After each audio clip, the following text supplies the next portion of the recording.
வணக்கம். என் இளைய தலைமுறை. மாறுவோம், மாற்றுவோம். நாட்டின் ஜனாதிபதி அனுரகுமார திசாநாயக்க அவர்கள் பதவியேற்று 2 வருட காலத்தில் ஊழல் அழிப்பு நடவடிக்கைகளை மேற்கொண்டு வருகிறார்.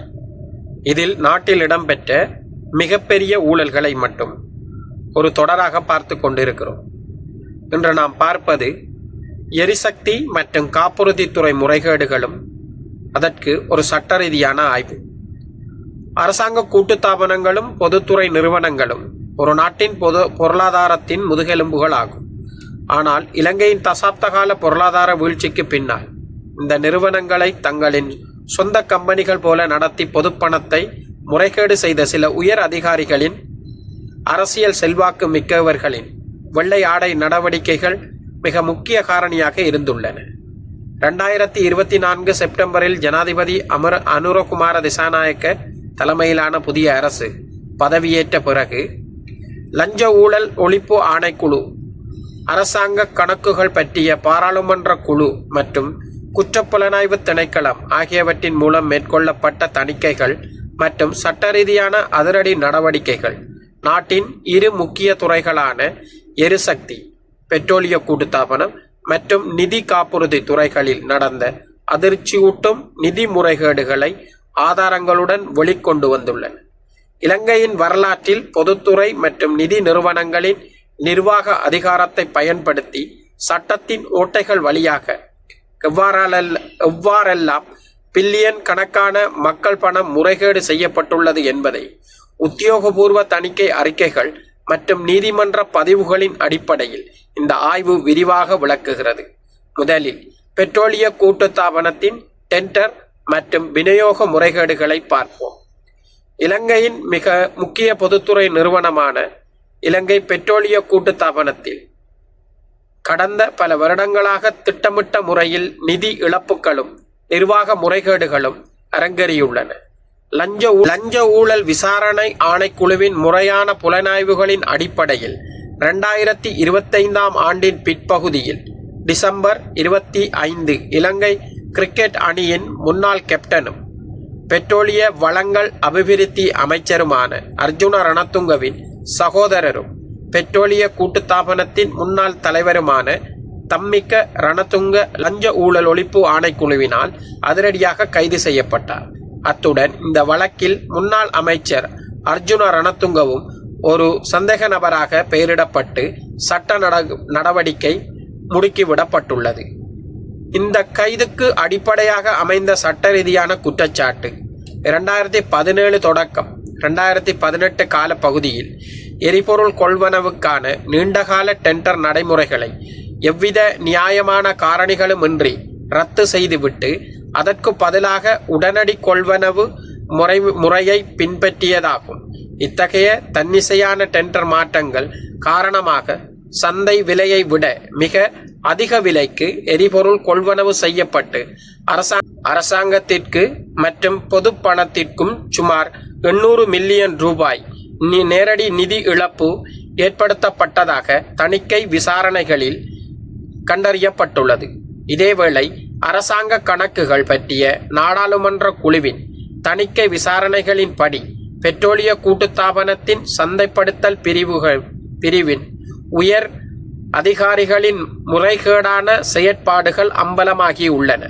2014 முதல் 2022 வரையிலான காலப்பகுதியில் எரிபொருள் விநியோகஸ்தர்களுக்கு வழங்கப்பட வேண்டிய கமிஷன் தொகைகள் தொடர்பான ஒரு குறிப்பிட்ட சுற்றறிக்கையை வேண்டுமென்றே சுமார் 9 வருடங்கள் தாமதப்படுத்தியதன் மூலம் கூட்டுத்தாபனத்திற்கு 3416 மில்லியன் ரூபாய், அதாவது 3.4 பில்லியன் இழப்பு ஏற்படுத்தப்பட்டுள்ளது. இந்த முறைகேடான கமிஷன் ஓவர் பேமெண்ட் காரணமாக இலங்கை நுகர்வோர் ஒவ்வொரு லிட்டர் பெட்ரோல் மற்றும் டீசலுக்கும் முறையற்ற வகையில் கூடுதல் தொகையை செலுத்த வேண்டிய நிலை ஏற்பட்டது. இந்த வழக்கில் தொடர்புடைய வணிக மற்றும் விநியோக பிரிவின் முன்னாள் பிரதி பொது முகாமையாளர் உள்ளிட்ட சில உயர் அதிகாரிகள் முறையான பாதுகாப்பு அனுமதிகள் இன்றி வெளிநாடுகளுக்கு தப்பிச் சென்றுள்ளது நாடாளுமன்ற குழுவின் விசாரணைகளில் சுட்டிக்காட்டப்பட்டு அவர்களுக்கு எதிராக சர்வதேச பிடியாணைகள் பிறப்பிப்பதற்கான சட்ட நடவடிக்கைகள் மேற்கொள்ளப்பட்டு வருகின்றன. மேலும் தணிக்கை அதிபரின் உத்தியோகபூர்வ அறிக்கைகளின்படி பெட்ரோலிய கூட்டுத்தாபனத்தில் டீசல் மற்றும் எரிபொருள் எண்ணெய் இறக்குமதியின் போது சாதகமான கால ஒப்பந்தங்களை ரத்து செய்துவிட்டு அதிக விலையிலான தற்காலிக கொள்வனவுகளை மேற்கொண்டதன் மூலமாக ஒட்டுமொத்தமாக சுமார் 36 பில்லியன் ரூபாய் வரையிலான நிதி முறைகேடுகளும் நிர்வாக தவறுகளும் நடந்துள்ளதாக குற்றம் சாட்டப்பட்டுள்ளது. இத்தகைய வெள்ளை ஆடை முறைகேடுகள் இலங்கை கடுமையான பொருளாதார நெருக்கடியை சந்தித்து திவாலான காலகட்டத்திலும் கூட தடையின்றி தொடர்ந்துள்ளது என்பதுதான் சட்ட ரீதியான தணிக்கைகள் வெளிப்படுத்தும் ஆகப்பெரும் அவலமாகும். அடுத்து பார்ப்பது காப்புறுதி துறை மற்றும் நிதி நிறுவனங்களின் திரைமறைவு பேரங்கள்.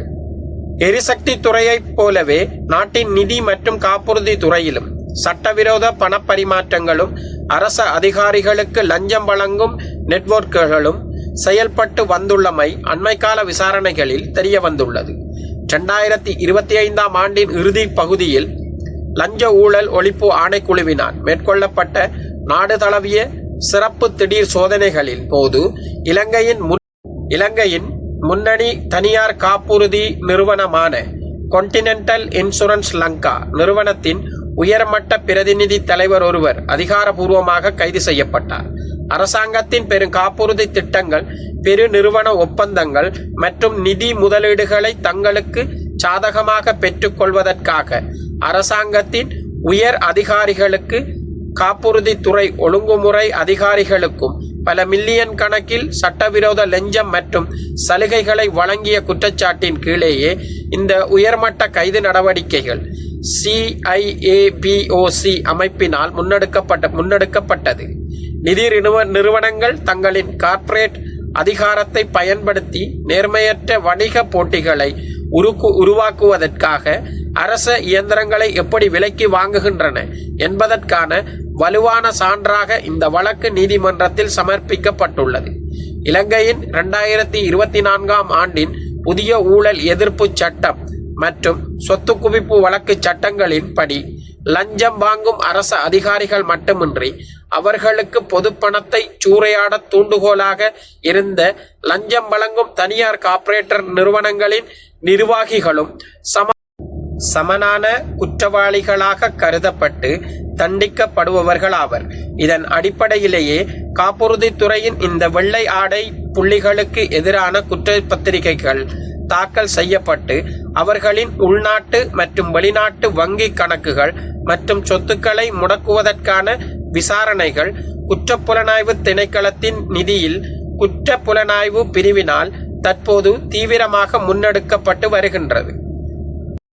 இதில் சட்ட ரீதியான கட்டமைப்பு மற்றும் எதிர்கால நடவடிக்கைகளை நாம் பார்ப்போம். ஜனாதிபதி அனுரகுமார திசாநாயக்கவின் புதிய நிர்வாகத்தின் கீழ் லஞ்ச ஊழல் ஒழிப்பு ஆணைக்குழுவிற்கு புதிய தலைவராக ஓய்வு பெற்ற உயர் நீதிமன்ற நீதிபதி ஒருவர் நியமிக்கப்பட்டு அரசியல் தலையீடற்ற முழுமையான சுயாதீன அதிகாரம் வழங்கப்பட்டுள்ளது. கடந்த காலங்களில் அரசியல் அழுத்தங்கள் காரணமாக தற்காலிகமாக கைவிடப்பட்ட அல்லது மூடி மறைக்கப்பட்ட பொதுத்துறை நிறுவனங்களின் தணிக்கை அறிக்கைகள் அனைத்தும் தற்போது சட்டமா அதிபர் திணைக்களத்தின் நேரடி பார்வையில் குற்றவியல் வழக்குகளாக மாற்றப்பட்டு வருகின்றன. இலங்கையின் புதிய ஊழல் எதிர்ப்பு சட்டத்தின் கீழ் பொது சொத்துக்களை துஷ்பிரயோகம் செய்தவர்களுக்கு ஆகக்கூடிய தண்டனையாக 20 ஆண்டுகள் வரை சிறை தண்டனை வழங்கவும், கொள்ளையடிக்கப்பட்ட மக்கள் பணத்தை அவர்களின் தனிப்பட்ட சொத்துக்களை ஏலம் விடுவதன் மூலம் முழுமையாக மீள பெற்றுக் கொள்ளவும் கடுமையான சட்டப்பிரிவுகள் உருவாக்கப்படப்பட்டுள்ளன.